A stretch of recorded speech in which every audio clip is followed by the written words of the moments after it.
Salut les gars, j'espère que vous allez bien. Pour ceux qui me découvrent, moi c'est Pépito, très content de vous retrouver pour cette nouvelle vidéo. Alors ce week-end, je pense qu'on est très bien servi.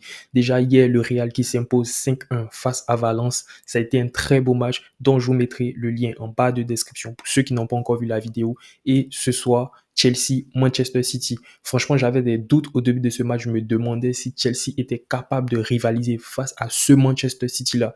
Mais très clairement, actuellement, les doutes, ils sont totalement dissipés. Du coup, sans plus tarder, on en parle.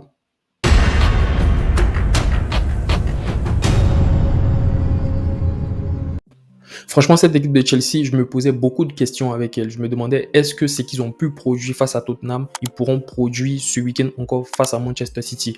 Et ils l'ont fait. Rendez-vous compte que Chelsea, face au gros du championnat, c'est aucune défaite. Face à Liverpool, première journée de championnat, match nul, un partout. Face à Tottenham, ils ont gagné. Face à qui d'autre? Arsenal, ils ont fini deux partout en ayant mené 2-0. Et c'est très fort. C'est très fort. Ils ont tenu tête à City jusqu'aux dernières minutes de ce match. Et on l'a vu dès le début du match avec une très bonne intensité, avec une très bonne agressivité. Tu sentais que Chelsea, en tout cas, c'était l'équipe qui jouait à domicile, l'équipe qui était en forme, l'équipe qui était en confiance et une équipe qui avait surtout beaucoup et sérieusement préparé ce match. Parce que Chelsea, ils n'ont pas de Coupe d'Europe. City a joué ce mardi, ils ont joué lundi. Ils ont eu tout le temps pour préparer, même si lundi, mardi, il n'y a qu'un pas. Mais il faut dire que City a eu un match de Ligue des Champions à jouer. Est-ce que c'est ça qui a penché dans la balance pour Chelsea? Peut-être, mais Chelsea, en tout cas, a montré un visage très séduisant face à ce Manchester City. Et notamment, dès les premières minutes, on a senti que Guardiola, il était un peu en difficulté. Chelsea aurait pu marquer le premier but, mais malheureusement, c'est City qui a marqué le premier but sur un penalty de Haaland. Je trouve que ce penalty, il a été accordé de façon très généreuse parce que déjà, il y avait faute de Doku sur Caicedo. Ça n'a pas été sifflé avant même. Il y avait Gallagher qui se retrouvait au sol. Les joueurs de City ont continué à jouer. Le jeu n'a pas été arrêté par l'arbitre. Et ce penalty, en tout cas, très bien frappé par Haaland. Mais encore, Cucurella, je trouve qu'il fait vraiment une faute de débutant. Lui, je pense que, en tout cas, ça reste que mon avis. Je pense que Chelsea, en tout cas, s'est fait voler en l'achetant à un tel prix. Moi, en tout cas, dans la hiérarchie des défenseurs gauche de Chelsea, je mets Cucurella tout en bas. Voilà. Je mets Chilwell avant lui, Colwill, et lui vient après. Cucurella, c'est pas du tout un très bon niveau dans ce genre d'équipe là, dans ce genre de match là. Il a beaucoup galéré face à Foden aussi qui a sorti un bon match, mais franchement la défense de Chelsea aussi a su le contenir sur certaines actions, pardon, et c'était franchement un match très plaisant à voir. Et juste après le but de Haaland, il y a eu l'infatigable, l'éternel, en tout cas le mec, on ne sait jamais quand il va prendre sa retraite, Thiago Silva à 39 ans qui claque un but de la tête en déviant un corner au premier poteau. Et franchement, Thiago Silva, c'est le symbole d'une longévité. Je ne sais pas comment il fait pour arriver à jouer à ce niveau-là, à cet âge et à être aussi bon. Franchement, c'est très fort. Et notamment même, l'action même qui a pu donner le corner, c'est un très beau coup franc de Reece James. James aussi qui a sorti un très bon match, qui est sorti à la fin pour faire entrer Gusto. Gusto qui aurait pu, en tout cas, faire changer le match, aurait pu donner la victoire à Chelsea. Mais malheureusement, ça ne s'est pas fait. Puis après, Chelsea aussi, bon, ça c'est une erreur des débutants aussi. On a vu Pochettino, il était très furieux sur le corner. En tout cas, une erreur de marquage. Et Akanji qui arrive à mettre la tête. Et Chelsea, je pense que, en tout cas, ils auraient pu, en tout cas, comment dire, être démoralisés, tout ça. Mais j'ai beaucoup aimé l'attitude qu'ils ont eue. Ils ont continué à insister. Sterling qui a sorti un très gros match. Il a mis, franchement, comment il s'appelle, Walker en difficulté sur certaines actions, des petits ponts. Rodri même a été servi il a pris aussi, lui aussi, ses petits ponts.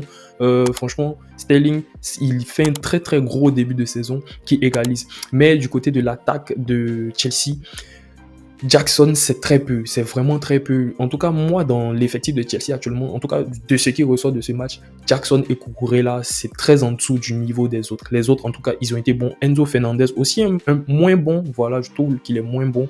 Mais ceux qui sont très frappants, Jackson, même s'il finit par mettre un but, Jackson et Cucurella, en tout cas, Cucurella, très clairement fautif sur le premier but, il n'y avait pas du tout à faire cette faute-là. Même si Haaland le tenait aussi, mais Thiago Silva, en plus, était sur le ballon. Du coup, c'est une faute, en tout cas, de débutant qu'il a faite.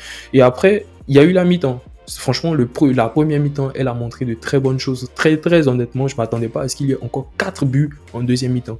Mais là, on a assisté à un match, franchement, de haut niveau. Un gros match de haut niveau. Et dès le retour de la mi-temps, tu as la première action de Manchester City, Haaland qui met le but. Et là, je me dis, oula, Chelsea va couler, Chelsea, bon, ils seront un peu démoralisés, tout ça, mais pas du tout. Tu as voilà, su une action, en tout cas improbable, une frappe d'un joueur de Chelsea, je ne sais plus trop c'est qui, et tu as Jackson qui la reprend. Ederson, il pouvait faire mieux, mais avant, il a été un peu touché. Du coup, peut-être c'est ce qui a joué, en tout cas dans la déviation du ballon, mais là, il dévie, en tout cas, au mauvais endroit. Tu as Jackson, renard de surface, hop, il met le but. Et là, on est à 3 partout. Franchement, 3 partout, tu t'es dit, il y a encore moyen que voilà, on assiste à un très beau spectacle. Et ça a été en tout cas une très bonne bataille au milieu de terrain. Les équipes, en tout cas, il n'y a aucune équipe qui s'est démarquée, il n'y a aucune équipe qui a dominé. Doku qui a été très actif sur son côté aussi. Et Cole Palmer, il a sorti un bon match. Buteur d'ailleurs sur le penalty. Mais avant ça, tu as le but de Rodrigo qui malheureusement dévié par Thiago Silva. J'ai dit Rodri plutôt, dévié par Thiago Silva. Mais franchement, City, ils n'ont pas montré un très gros visage, mais tu sentais qu'ils avaient ce truc-là de champion en titre, en mode même quand ils sont moins forts, ils arrivent à mettre l'adversaire en difficulté, ils arrivent à gagner le match. C'est pas un très gros City qu'on a vu, mais en tout cas, sur certaines bases, c'était bon. Et du côté de City, il y a un truc, quand tu sens que Bernardo Silva, il n'est pas dans son match, que Rodri n'est pas dans son match, c'est là que tu vois qu'il y a un City moins bon. Ces deux-là, quand ils sont pas du tout dans le match, quand ils arrivent, en tout cas, ils sont très serrés par le système de jeu adverse. C'est très compliqué pour City. Mais Chelsea, là, tactiquement, dans l'intensité, ils ont bien fait, ils ont très bien géré ce match. Pochettino, je reviens encore, ce qu'il est en train de mettre en place à Chelsea, s'il arrive en tout cas à faire progresser certains joueurs, parce qu'il y a de la matière à Chelsea. Rendez-vous compte qu'il y a énormément de blessés et regardez l'équipe qu'il arrive à aligner. Regardez en tout cas ce qu'ils arrivent à produire. Il y a vraiment de très bonnes choses à faire. Même si du côté de City aussi, c'est pareil, il y a un De Bruyne qui est blessé, c'est vraiment un truc à souligner. De Bruyne, on sait que quand il est là, à lui tout ce qui peut changer le coup d'un match.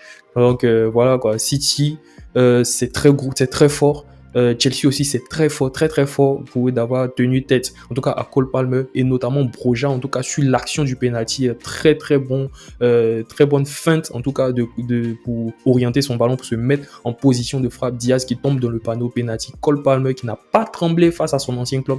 C'était pas donné cette action là, c'était pas donné ce penalty marqué contre ton ancien club, en tout cas il a marqué 4 buts partout. Et même, comme je l'ai dit, Gusto qui aurait pu en tout cas changer le cours de ce match en marquant ce but-là. Mais voilà, malheureusement, ça n'a pas été fait. Mais quand tu regardes ce match, tu n'as vraiment pas l'impression que c'était une confrontation entre le premier de Premier League et le 11e. Chelsea, là, aujourd'hui même, je me dis, c'est clairement plus fort que Manchester United. Voilà, parce que Manchester United, ils sont 6e actuellement, mais dans le jeu, c'est pas très ouf. Et dans les vestiaires aussi, il n'y a pas des choses incroyables qui se passent. Mais Chelsea, en tout cas, le visage qu'ils ont montré là, s'ils continuent comme ça, en tout cas, pour moi, il y aura en tout cas de très faibles chances qu'ils n'arrivent pas à se qualifier pour la Ligue des Champions. Chelsea est sur une très très bonne voie. Le problème de numéro 9 va falloir le régler. Il leur faut en fait un attaquant capable de claquer des buts. C'est ça, je pense qu'il n'y a que ça qui manque à Chelsea. Sinon Gallagher, très très très très bon match de Gallagher. Au milieu de terrain, Sterling aussi. Sterling franchement, waouh. En plus, il n'a pas été appelé par l'Angleterre, je me demande pourquoi. Sterling, en tout cas, c'est très, très, très, très fort. City aussi, voilà, il y a eu des individualités qui se sont démarquées, mais moi, j'ai trouvé que certains joueurs de City étaient un peu en difficulté par rapport à d'habitude. D'habitude, City, franchement, c'est un rouleau compresseur.